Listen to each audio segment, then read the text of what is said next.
আমি তো একটা স্টুডেন্ট তাই না? আমি একটা স্টুডেন্ট। এই ছেলেটা বারবার ক্যাথলিক করতেছে। স্টুপিড কোথাকার। আপনি কাগজ কপি চান?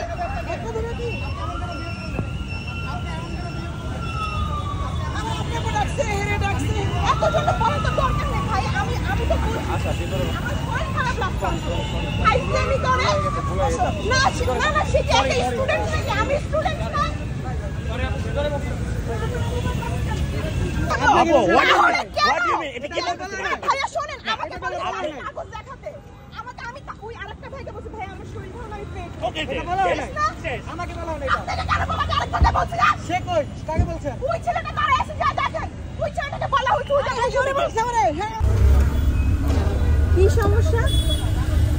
কি সমস্যা ভাইয়া? না পেপারস দিব না। আমি প্রেগনেন্ট, আমার জামা খুলে দেখাবো এখন? তাহলে আপনারা কেন এত বাড়াবাড়ি করতেছেন? কেন বাড়াবাড়ি করতেছেন?